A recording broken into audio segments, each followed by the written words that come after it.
Dhaka women কলেজের পক্ষ থেকে তোমাদের অনলাইন ক্লাসে স্বাগতম। আজকে আমি তোমাদের যে বিষয়টি নিয়ে আলোচনা করব এটি হচ্ছে সুতার শ্রেণীবিভাগ, আর তোমাদের সাবজেক্ট বিষয়ের কোড হচ্ছে 243507। আজকে আমি তোমাদের সাথে আছি চাঁদ সুলতানা, সহকারী অধ্যাপক, গার্হস্থ্য অর্থনীতি বিভাগ, ঢাকা উইমেন কলেজ, উত্তরা, ঢাকা। এখন প্রীতি, এখানে কিন্তু তোমরা সুতার শ্রেণীবিভাগ কিন্তু অত সুন্দর করে তোমাদের বইয়ে দেয়া নেই। হ্যাঁ, তো তোমাদের করতে আমি যে আজকে যে স্লাইড গুলো করেছি প্রত্যেকটা স্ক্রিনশট নিয়ে রাখবে, বুঝতে পারছো? স্ক্রিনশট নিয়ে রাখবে, আর তাহলে তোমার পড়তে সুবিধা হবে। হ্যাঁ, আর তোমাদেরকে অবশ্য আমি ফার্স্ট ইয়ারে এটার একটা নোট দিয়েছিলাম, তোমরা আলাদা করে যখন আমি বলি যে সুতা সম্পর্কে শ্রেণী বিভাগটা তোমরা আলাদা আলাদা করে লিখে নিয়ে আসো, কেউ কিন্তু ওইভাবে করো না। এখন দেখো যে আমি যেভাবে স্লাইডে দিয়েছি অতটুকু লিখলেও তোমরা ভালো নাম্বার পাবে। এখানে কিন্তু অনেকগুলো প্রশ্ন হয়ে যাবে। আমি আজকে এই পড়াটা শেষ করে তোমাদের এই সাবজেক্টের উপরে একটু প্রশ্ন নিয়ে বলবো যে কি ধরনের প্রশ্ন হতে পারে। আর তোমার কাছে তো সম্ভবত কোনো বই নেই, না?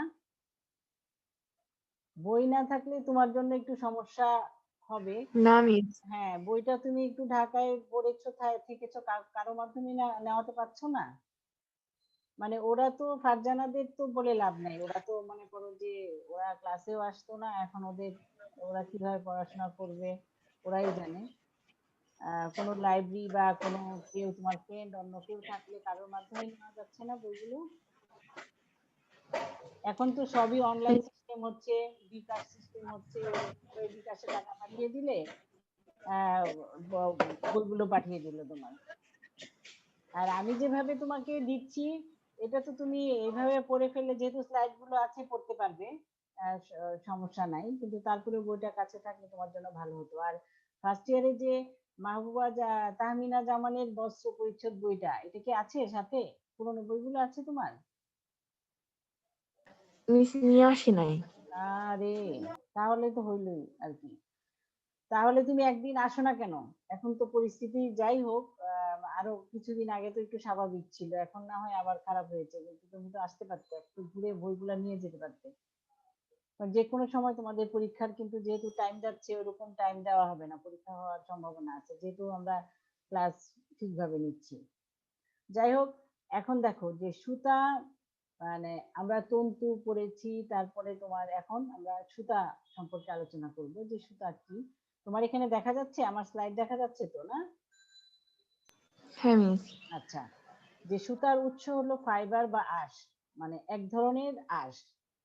হ্যাঁ, তোমরা এটা আগেও জানো যে এই ফাইবার গুলো আবার নানা রকম উৎস হতে আসে, যার উপর ভিত্তি করে সুতার প্রকারভেদ এবং সুতার নাম বিভিন্ন রকম হয়।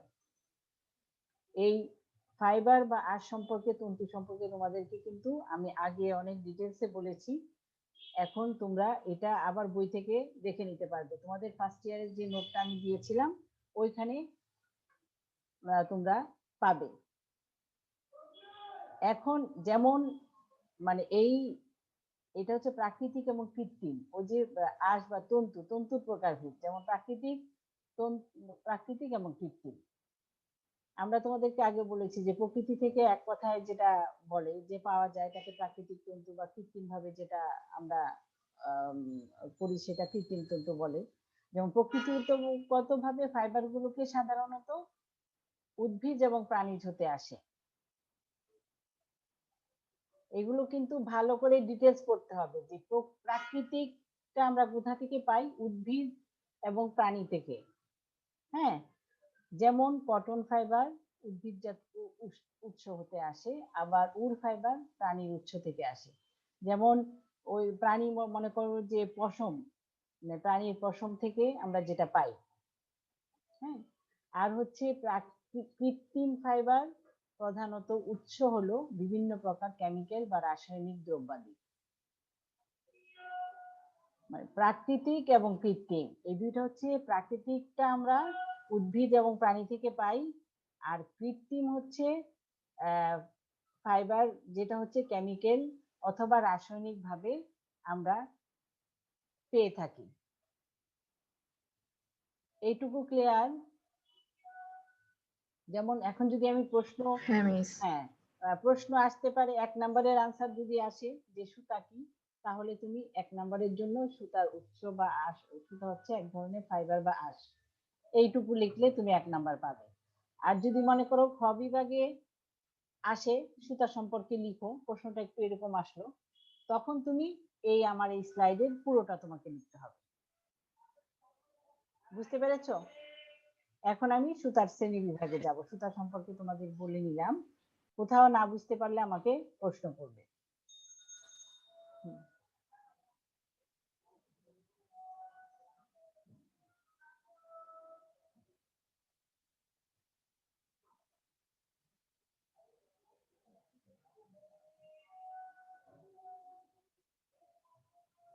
প্রীতি, তোমার অসুবিধা হলে ক্যামেরা অফ করে ফেলতে পারো।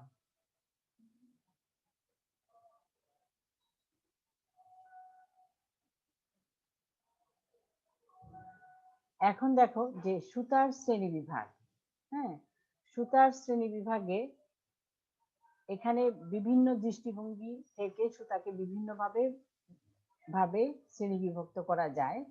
যেমন গঠন পদ্ধতি, মোচড়ের দিক থেকে, তন্তুর দৈর্ঘ্য, আকৃতি, ব্যবহার, প্রকৃতির উপর ভিত্তি করে সাধারণত সুতাকে ভাগ করা যায়। যে সুতার আমরা কি কি পদ্ধতি অবলম্বন করে ভাগ করতে পারি, বিভিন্ন প্রকার, বিভিন্ন দৃষ্টিভঙ্গি থেকে সুতাকে বিভিন্নভাবে শ্রেণী বিভক্ত করা যায়। যে কি কিভাবে? গঠন পদ্ধতি, মোচড়ের দিক, তন্তুর দৈর্ঘ্য, আকৃতি, ব্যবহার, প্রকৃতির উপর ভিত্তি করে সুতাকে ভাগ করা হয়। এখন যেমন গঠন পদ্ধতি অবলম্বন করে আমরা কিভাবে সুতার ভাগ করি এটা নিয়ে বলবো, মোচড়ের দিক থেকে কিভাবে ভাগ করি, এই প্রত্যেকটাকে আমি তোমাকে ডিটেলসে বর্ণনা করব। প্রত্যেকটা স্লাইড তুমি স্ক্রিনশট দিয়ে রাখবে। হ্যাঁ, এখন দেখো যে দৈর্ঘ্য অনুযায়ী সুতার প্রকারভেদ। দৈর্ঘ্য অনুযায়ী সুতাকে সাধারণত 2 ভাগে ভাগ করা যায়, স্ট্যাপল সুতা আর হচ্ছে ফিলামেন্ট সুতা। এখন দৈর্ঘ্য অনুযায়ী সুতাকে 2 ভাগে ভাগ করা যায়, স্ট্যাপল সুতা, ফিলামেন্ট সুতা। এখানে কিন্তু 1 নম্বরের প্রশ্ন থাকতে পারে, স্ট্যাপল সুতা কি, ফিলামেন্ট সুতা কি। বইয়ে তোমাদের সুন্দর করে এটার সংজ্ঞাটা আমি দিইনি, কিন্তু সংজ্ঞাটা তোমাদের পড়তে হবে। যেমন স্ট্যাপল সুতা কাকে বলে? যেমন স্বল্প দৈর্ঘ্য আঁশ একত্রে পাকিয়ে যে সুতা তৈরি করা হয় তাকে স্ট্যাপল সুতা বলে। মানে স্বল্প দৈর্ঘ্য মানে কি? অল্প অল্প দৈর্ঘ্য অনুযায়ী, মনে করো যে অল্প সুতা নিয়ে একত্রে পাকিয়ে যে সুতা তৈরি করা হয় তাকে স্ট্যাপল সুতা বলে। এবং এই সুতার দৈর্ঘ্য ফিলামেন্ট সুতা অপেক্ষায় কম। কারণ এটা খেয়াল রাখবে যে যেহেতু স্ট্যাপল সুতা এখানে ছোট অল্প সুতা নিয়ে করা হয়, ফিলামেন্ট সুতা অবশ্যই দৈর্ঘ্য বেশি হবে বা বেশি লম্বা, দৈর্ঘ্য মানে লম্বা সুতা নিয়ে করা হয়। যেমন ফিলামেন্ট সুতা বলতে আমরা কি বুঝি? যে ফিলামেন্ট সুতা যে সকল আঁশ বা তন্তু থেকে তৈরি হয় সেগুলোর দৈর্ঘ্য খুব বেশি। রেশম এই প্রকারের প্রাকৃতিক ফিলামেন্ট সুতা। যদি এখানে এরকম আসতে পারে যে ফিলামেন্ট সুতা কি, তুমি তখন লিখলা যে ফিলামেন্ট সুতা যে সকল আঁশ বা তন্তু থেকে তৈরি হয় সেগুলোর দৈর্ঘ্য খুব বেশি। রেশম এই এক প্রকারের প্রাকৃতিক ফিলামেন্ট তন্তু। যেমন এখানে আরেকটু আসতে পারে যে রেশম কোন ধরনের প্রাকৃতিক তন্তু, তখন তোমার এটা লিখতে হবে যে ফিলামেন্ট সুতা, যেমন রেশম তন্তুর দৈর্ঘ্য অনেক সময় 1000 থেকে 4000 গজেরও হয়ে থাকে, যেমন মনুষ্য সৃষ্ট তন্তুর দৈর্ঘ্য আরো বেশি হয়। মনুষ্য সৃষ্ট মানে কি? ওই যে প্রাকৃতিক তন্তু, কৃত্রিম তন্তু। কৃত্রিম তন্তুটা হচ্ছে মনুষ্য সৃষ্ট তন্তু। এখন এখানে দেখো যে সুতার দৈর্ঘ্য অনুযায়ী সুতাকে দুই ভাগে ভাগ করা যায়। এক হচ্ছে স্ট্যাপল সুতা, আর দুই বা খ হচ্ছে ফিলামেন্ট সুতা। প্রত্যেকটা তুমি স্লাইড স্ক্রিনশট নিয়ে রাখবে, হ্যাঁ, তাহলে তোমার বই ছাড়া তোমার পড়তে সুবিধা হবে।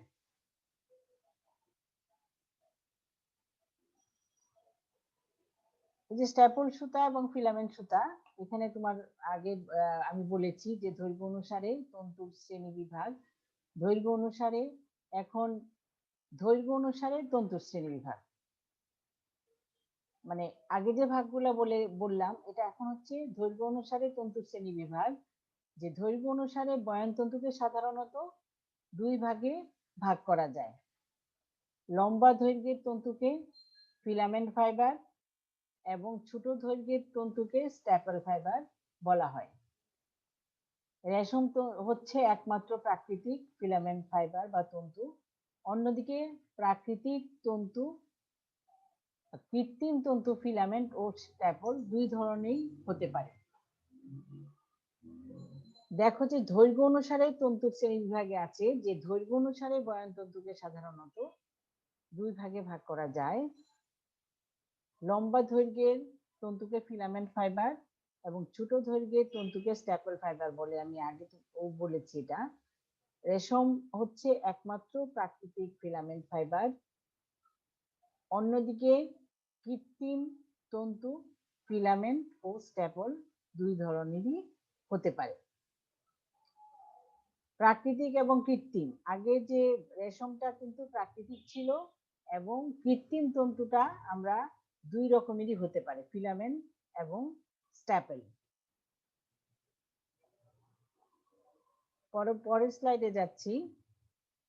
এখন দেখো যে মোচড়ের দিক থেকে সুতার শ্রেণী বিভাগ, এটা কিন্তু আমরা মোচড় কথাটা আমাকে একটু বলো তো, বুঝতে পেরেছো কিনা যে মোচড় কি?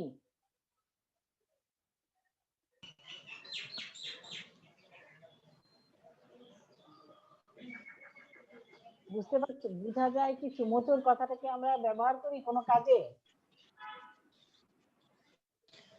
হ্যাঁ মিস। আচ্ছা, এটা কিভাবে ব্যবহার করি বলো?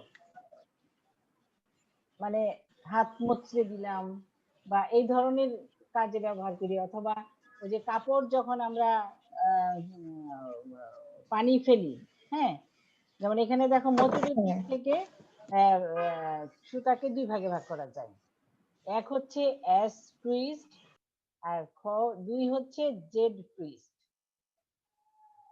এখন আমি যখন মোচড় দিব সুতাটাকে, তখন তোমার বইয়ে যে নোটটা আছে ওখানে দেখবে যে চিত্র দেওয়া আছে, আমি এখানে চিত্র দেইনি তোমাদের। যেমন এখানে দেখো এস টুইস্ট কাকে বলে, জেড টুইস্ট কাকে বলে। যেমন বাম দিক থেকে মোচড় দেওয়া সুতাকে এস টুইস্ট বলে। বাম দিক থেকে, যেমন বাম দিক থেকে, এগুলা কিন্তু প্রত্যেকটা সংজ্ঞা আকারে তোমাদের পড়তে হবে, কারণ এই তোমাদের এই কোডটা মানে কোনো কিছু বানিয়ে লিখতে পারবে না। আমি যা বইয়ে আছে, আমি যা বলছি তাই লিখতে হবে, না হলে নাম্বার পাবে না। অন্য যে কোডগুলো আছে ওগুলা কিন্তু তোমরা নিজেরা নিজের ভাষায় অনেক কিছু লিখতে পারবে। এই জন্য আমি এই কোডের যে বিষয়গুলো আছে আমি তোমাদের ডিটেলসে পড়াচ্ছি। যেমন এস টুইস্ট হচ্ছে বাম দিকে মোচড় দেওয়া সুতাকে এস টুইস্ট বলে, আর জেড টুইস্ট হচ্ছে ডান দিকে মোচড় দেওয়া সুতাকে জেড টুইস্ট বলে। যেমন এখানে দেখো আরেকটু যদি আমি বলি যে এস টুইস্ট কোন ধরনের সুতা, এ ধরনের সুতার পাক বাইরের দিকে থাকে, অর্থাৎ এমন সুতার ভেতরের দিকেই পাক বা মোচড় দেওয়া হয়। ওটার চিত্রটা দেখলে বুঝতে পারবে যে এস টুইস্টের এই পাক গুলো কিরকম হয়। আর ডান দিকে সুতার যেমন জেড টুইস্ট বলে, এই ধরনের সুতার পাক ভেতরের দিকে খোলা থাকে, খোলে এখান থেকে বোঝা যায় সুতাকে বাইরের দিকে মোচড় দেওয়া হয়। যখন বাইরে মোচড় থাকে তখন এটাকে জেড টুইস্ট বলে, যখন ভিতরে মোচড় থাকে তখন এটাকে এস টুইস্ট বলে। এখন আমি দেখি পরবর্তী স্লাইডে যাই।